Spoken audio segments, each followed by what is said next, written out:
Hey everyone, as a Bengali medium commerce student, which professional course I choose and what are the circumstances I analyze for choosing the best course for me এই particular ভিডিওতে আমি সেই সমস্ত ব্যাপারগুলো নিয়ে তোমাদের সঙ্গে discuss করব। কিন্তু এই সমস্ত গল্পটা জানার আগে তোমাদেরকে যেতে হবে আমার গ্রামে 5 বছর আগে, কলকাতা থেকে 100 কিলোমিটার দূর, যেখান থেকেই সমস্ত ব্যাপারটা শুরু হয়েছিল। তো গ্রামে আমাদের নর্মাল লাইফ চলছে, একটা লোয়ার মিডল ক্লাস ফ্যামিলি ছোট বিজনেস আছে এবং চাষবাস, যেমন গ্রামের লাইফ হয়। তো সব কিছু লাইফ নর্মাল চলছে সময়ের ছন্দে। তারপর এলো 2020, পুরো ছন্দপতন, পুরো পৃথিবী শাটডাউন, লকডাউন পড়লো আমাদের দেশে।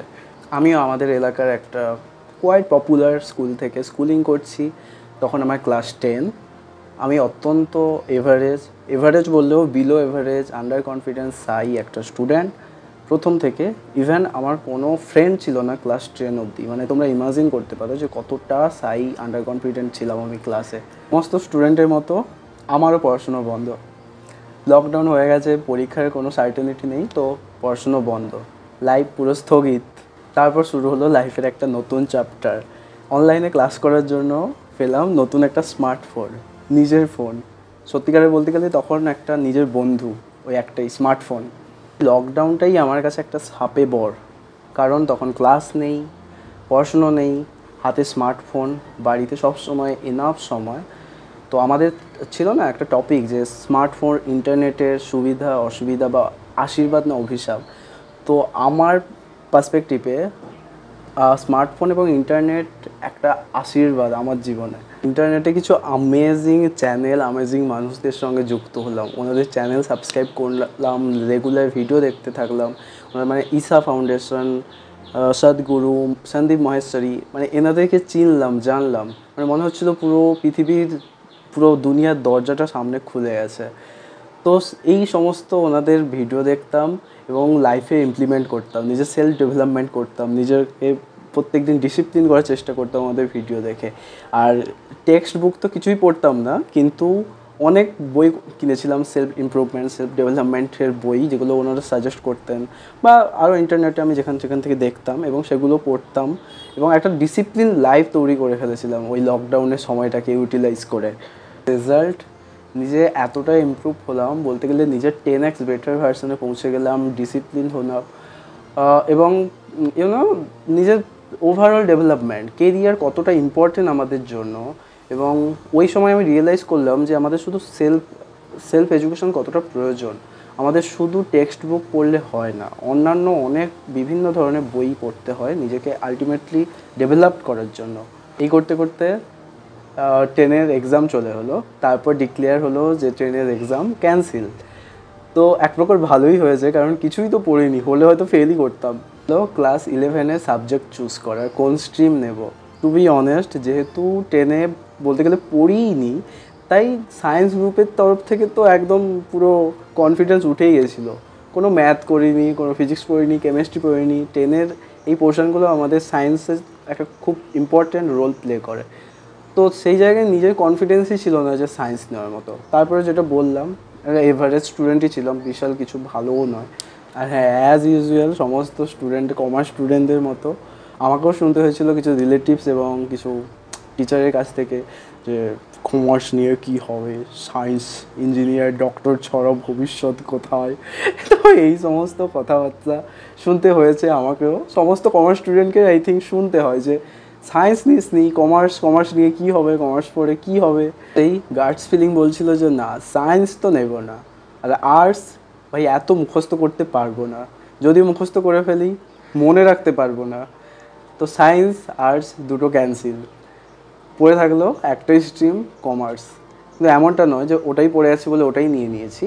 আমি ইন্টারনেটে এবারে কমার্স সম্বন্ধে এনাফ রিসার্চ করলাম, কমার্স নিয়ে কী কেরিয়ার আছে, কমার্স নিয়ে কী করা যায়, কমার্সের ভবিষ্যৎ কী।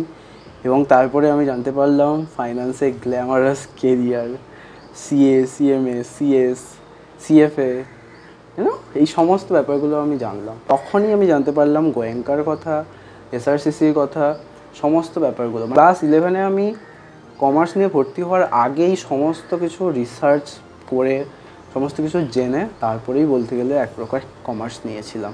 তখন কমার্স নেওয়ার আরও একটা ফ্যাসিনেটিং ব্যাপার ছিল, কমার্স হয়তো অতটা কঠিন হবে না বা ম্যাথের থেকে রেহাই পাবো, যেটা সায়েন্স গ্রুপ না নেওয়ার মূল কারণ।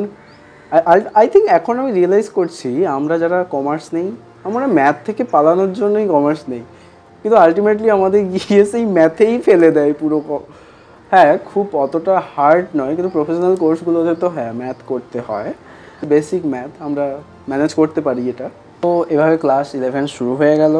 তারপরে যেহেতু কমার্সটাকে এক প্রকার প্ল্যান করেই নিয়েছিলাম, তো ক্লাস 11-এর শুরু থেকে আমি খুব সিরিয়াস ছিলাম। আর যেহেতু ডিসিপ্লিন হয়ে গেছিলাম, নিজের ইমপ্রুভমেন্ট করে একটা ভালো লাইফস্টাইল, মানে ভালো লাইফস্টাইল বলতে কি, ইন দ্যাট সেন্স যে একটা ডিসিপ্লিন ওয়েতে আমার লাইফস্টাইল ছিল তখন।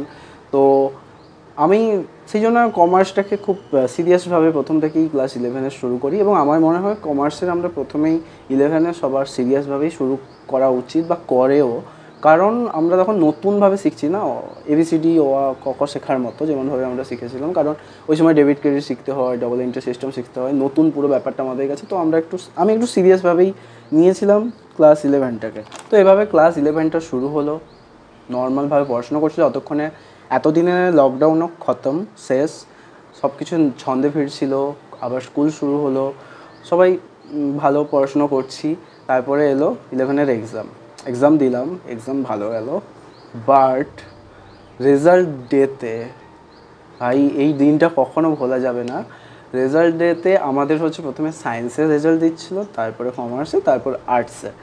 তো সায়েন্সের যখন রেজাল্ট দেয়, এভরিবডি যারা 5 থেকে 10 পর্যন্ত যাকে ফার্স্ট হতে দেখে এসেছি তাদেরও মুখ পুরো ভার, চোখে জল, মানে ওরা বোধহয় সবাই কেমিস্ট্রিতে বা ফিজিক্সে ফেল করেছিল 11-এ। ঠিক বলছি তো? স্কুলেই পুরো বদনাম করে দিচ্ছি। বাই দ্য ওয়ে, মোটামুটি ওদের খুব টাফ কোশ্চেন ছিল, আর ওরা হয়তো খুব একটা ভালো পড়াশোনা করেনি, যাই হোক ওদের ব্যাপার ছাড়ো। তো এসব দেখে আমার তো পুরো শেষ। আমরা ভাবছিলাম তাহলে সায়েন্সের যদি এই অবস্থা হয়, আর আমাদের মনে একটা মিসকনসেপশন থাকে না, যারা সায়েন্স নেয় তারা মানে একদম স্কুলে আমরা ভাবি যে অন্য কোনো লেভেলে ওরা যেটা করতে পারবে আমরা পারবো, না হলে ওরা পারবে না তো আমরাও পারবো না।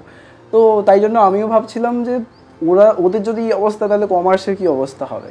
যদিও এক্সাম ভালো গিয়েছিল, এক্সাম ভালো দিয়েছিলাম। তারপরে মানে আমি এই মোমেন্টটা কখনো ভুলবো না। তারপরে এলো, আর আমার হচ্ছে কমার্সের ফার্স্ট রোল ছিল। প্রথম হচ্ছে কমার্সের রোল কাউন্ট শুরু হতো প্রথম আমার থেকে। তো আমার প্রথমে রোল, আমাকে প্রথম ডাকা হয়, আমি যাই, মার্কশিটটা নিই। আমার এখনও পুরো চোখের সামনে মার্কশিটটা জলজল করছে। আমার নাম্বার ছিল 447, 447, এবং কোয়াইট 500-র মধ্যে 447, ভেরি গুড নাম্বার 11-এ। তো আমি খুব হ্যাপি হয়ে এলাম। তারপরে কিছুক্ষণ পর আমাদের অ্যাসিস্ট্যান্ট হেড টিচার এলেন, যেই লবিতে আমাদের মার্কশিট দেওয়া হচ্ছিল। তো উনি সাডেনলি হয় না অ্যানাউন্সমেন্ট করলেন যে আমাদের এই বছর 11-এ টপ করেছে সায়েন্স, কমার্স, আর্টস সমস্ত নিয়ে টপ করেছে 447 সঞ্জয় বারোই। আই এম বি লাইক, মানে ওই মোমেন্টটা আমার কাছে একটা ড্রিম, বা আমি মানে কী বলবো, আমি রিয়েলিটিতেই ছিলাম না, আমি পুরো ভেসে গেছিলাম অন্য কোথাও। কারণ আমি কখনো আমার লাইফে ফার্স্ট হইনি। আমি যেটা বললাম, আমি এভারেজ 1 থেকে 20-র মধ্যে নাম থাকতো, মানে 10 থেকে 20-র মধ্যে। ইভেন ক্লাস 7-6-এ তো আমার অনেক পেছনে রোল ছিল। সময় ফিলিংসটা জাস্ট ডেসক্রাইব করার মতো নয়। তো খুব হ্যাপি ওই দিন, ভালো বাড়ি চলে এসেছি। এরপরে শুরু হলো আসল স্ট্রাগল। এত ভালো নাম্বার পাওয়ার পর স্ট্রাগলটা কি শুরু হয়, মানে একটা কি স্ট্রেস থাকে মাথার উপরে, তো আমি এরপরে রিয়েলাইজ করলাম, কোনোদিন আগে তো ফার্স্ট হয়নি। তো প্রথম যেই স্ট্রাগল আর প্যানিক অ্যাটাক, স্ট্রেস, সেটা হচ্ছে সবার একটাই কথা, কমার্স নিয়েছে বলেই তো এত নাম্বার পেয়েছে, সায়েন্স হলে কি পারতো এত নাম্বার পেতে? তার থেকেও আরও বেশি আমার কাছে খুব মানে হার্ট ব্রেকিং ব্যাপারটা লেগেছিল। আমাদের হচ্ছে একটা অপশনাল সাবজেক্ট চুজ করতে হয়, সেখানে আমাদের হচ্ছে 3টে অপশান ছিল। হয় আমরা কম্পিউটার অ্যাপ্লিকেশন নিতে পারবো, বা ফিজিক্যাল এডুকেশন নিতে পারবো, আর ম্যাথ নিতে পারবো। টিচারের অভাবে ইকোনমিক্স এবং ট্যাক্সেশন ছিল না, কস্ট ট্যাক্সেশন ছিল না, তার জন্য আমাদের মধ্যে 3টে অপশান। এবারে আমি যে ওই ইনফ্লুয়েন্স হয়েছিলাম না, ডিসিপ্লিন, সেলফ ডিসিপ্লিন, একটু শরীর টরীর নিয়ে একটু ভাবছিলাম, তাই জন্য আমি ভাবলাম ফিজিক্যাল এডুকেশনটা বোধহয় আমার জন্য ভালো হবে। আমরা এক প্রকার ইমোশনে এসেই ফিজিক্যাল এডুকেশনটা নিয়েছিলাম 11-এ অপশনাল সাবজেক্ট হিসেবে। তারপরে ফিজিক্যাল এডুকেশন নিয়ে তোমরা অনেকেই জেনে থাকবে, ফিজিক্যাল এডুকেশনে হচ্ছে 60% নাম্বার প্র্যাকটিক্যালের উপরে বেস্ট করে দেওয়া হয়। তাই জন্য আরও এটা শুনতে হয় যে ফিজিক্যাল এডুকেশানে তো পড়তেই হয় না, মানে 60 নাম্বার তো প্র্যাকটিক্যালের জন্য। তো হ্যাঁ, প্র্যাকটিক্যালে কী করায় সেটাও ইম্পর্টেন্ট। মানে আমি এখন রিয়েলাইজ করি এবং আমি তাদের সবাইকে বলতে চাই, এইসব কথা বলেছে যারা, এবং যারা এসব ভাবো যে ফিজিক্যাল এডুকেশান নেওয়া মানে ফালতু জিনিস এই ওই সেই, আমার মনে হয় এভরি ইন্ডিভিজুয়াল স্টুডেন্টকে ফিজিক্যাল এডুকেশান নেওয়া উচিত ক্লাস 11-12-এ। কারণ আমাদের আউটার কান্ট্রিগুলোতে আমাদের এক্সট্রা কারিকুলাম অ্যাক্টিভিটিসের জন্য অনেক নাম্বার দেওয়া হয়। ওদের মানে অ্যাকাডেমিকের একটা পার্ট, ইম্পর্টেন্ট একটা পার্ট থাকে এক্সট্রা কারিকুলাম অ্যাক্টিভিটিসে। তো আমাদের ফিজিক্যাল এডুকেশনেও কী করা হয়, ওই 60 নাম্বারের যে প্র্যাকটিক্যাল, আমাদের যে সমস্ত ইভেন্ট হয়, আমাদের স্কুল একটু বড় ছিল, তাই জন্য আমাদের স্কুলে অনেক ইভেন্ট হতো। নবীন বরণ বলো, বিদায় বরণ বলো, সমস্ত হলিডেগুলো সেলিব্রেট হতো, ইন্ডিপেন্ডেন্স ডে, তো অনেক বড় বড় অনুষ্ঠান হতো। সরস্বতী পুজো, দুর্গাপুজো হতো আমাদের স্কুলে। তো এই ব্যাপারগুলো আর অনেক অর্গানাইজ হতো, অনেক বড় বড় খেলা টেলা অর্গানাইজ হতো আমাদের স্কুলে। অনেক বড় ক্যাম্পাস ছিল, মাঠ ছিল অনেক বড়। তাই সেখানে আমি আমার যেই ক্যারেক্টার বিল্ডিংটা হয়েছে, আমি যে সেলফ কনফিডেন্স পেয়েছি, আমি যে টিম ওয়ার্ক করতে পেরেছি, আমি লিডারশিপের একটা পেয়েছি, তো আমার মনে হয় সেটা যদি আমি ফিজিক্যাল এডুকেশন না নিতাম সেটা কখনোই আমি এই গুণগুলো পেতাম না। আমি নিজের মধ্যে ক্যারেক্টার বিল্ডই করতে পারতাম না। আর আমার যারা ফিজিক্যাল এডুকেশন নিয়েছিল তাদের সকলের মধ্যেই এই সব ব্যাপারগুলো বিল্ড হয়েছে। তারা সবাই খুবই কনফিডেন্ট ফিল করেছে, তারা লিডারশিপ শিখেছে, তারা টিম ওয়ার্ক শিখেছে, একটা টিমকে কীভাবে চালনা করা হয়, সব ইভেন্ট কীভাবে ম্যানেজ করতে হয়। এবং ওই সময়টা আমাদের ওই গ্রোয়িং মোমেন্টে, এবং আমাদের জানা উচিত। এবার স্কুলে যারা এটাতে এক্সপ্লোর করতে পেরেছো তারা খুবই ভালো, যারা পারোনি তারা কলেজে এসে অবশ্যই কলেজে এক্সট্রা কারিকুলাম অ্যাক্টিভিটিসে তোমরা নাম দিও, তোমরা জয়েন করো, তোমরা খুব টিম ওয়ার্ক করা, লিডারশিপ করা, ম্যানেজমেন্ট, এই ব্যাপারগুলো প্র্যাকটিক্যালি হ্যান্ডস অন শিখবে। শুধু তাই নয়, যেমনটা তোমাদেরকে আগে বললাম, আমি খুবই আন্ডার কনফিডেন্ট, সাই একজন পার্সোনালি, ইন্ট্রোভার্ট টাইপের একজন ছিলাম। তো ফিজিক্যাল এডুকেশনের কারণে আমাকে 4 বার মানে পুরো স্টেজে উঠে মাইক্রোফোন নিয়ে আমাকে পুরো ব্যাপারটাকে অর্গানাইজ করতে হয়েছে। তো সেখান থেকে আমি যে পাবলিক স্পিকিংয়ের কনফিডেন্সটা পেয়েছি, তো ওই ক্যামেরার সামনে বসে আমি যে বলতে পারছি এতগুলো কথা তোমাদের সামনে, সেগুলো যাচ্ছে। গোয়েঙ্কাতে চান্স পাওয়া, গোয়েঙ্কাতে আসা, যেই কনফিডেন্সটা ফিল করা, কলকাতার মতো শহরে আসা, একা থাকা, সমস্ত নিজের ব্যাপারগুলো নিজে হ্যান্ডেল করা, এটা একটা ইমেন্স প্রাইড। এবং আলটিমেটলি অ্যাট দি এন্ড আমি বলবো, হয় না, ইউনিভার্স, ভগবান আমাদের সামনে এই সিচুয়েশানগুলো ক্রিয়েট করে আমাদের কিছু শেখানোর জন্য, আমাদের কিছু তৈরি করার জন্য। তো আমার সামনেও এই রকম কন্ডিশানটা তৈরি হয়েছিল বলেই আমি আরও অনেক বেশি কনফিডেন্ট হয়েছি, আরও নিজের মধ্যে আরও অনেক বেশি জেদ এসছে। তারপরেও আরও যেটা শুনতে হয়েছে যে 11-এ বলে করে ফেলেছে, 12-এ তো ইম্পসিবল, এইচএসে দেখা যাবে, কি করে নাই দেখা যাবে, এরকম একটা অ্যাটিটিউড ছিল মানুষের মধ্যে। তো সেই কারণে আমার মধ্যে একটা জেদ, আমার মধ্যে একটা, হয় না, নিজেকে প্রুভ করা, এমন একটা ব্যাপার। আমি জানি না কোথার থেকে এই পাওয়ারটা এসেছিলো, মানে সেই সময় একটা আলাদা লেভেলের কনফিডেন্স, একটা আলাদা এম্পাওয়ার ফিল করছিলাম। তো সেই কারণে আমি বলবো যে থ্যাংক ইউ গড, যে এই সমস্ত সিচুয়েশানগুলো আমার সামনে আনার জন্য। নাহলে আমি নিজেকেই এইভাবে সেভ করতে পারতামই না। তো এভাবে 11টা শেষ হলো, ক্লাস 12 শুরু হলো। ক্লাস 12এও সেমভাবে আমি খুব ডিসিপ্লিন ওয়েতে এবং সিরিয়াসভাবে, এবং যেমনটা বললাম একটা নিজেকে প্রুভ করার যে জেদ, সব নিয়ে ক্লাস শুরু করলাম। পরে এলো 12-এ টেস্ট এক্সাম। তখন মনে হলো যে বোধহয় আমি হেরে যাচ্ছি, কোথাও একটা সমস্যা হচ্ছে, অনেকটা সময় পেরিয়ে গেছে। তো আজকের এতটা গল্পটা নেক্সট পার্টে আসছে, কালকেরই আপলোড হবে।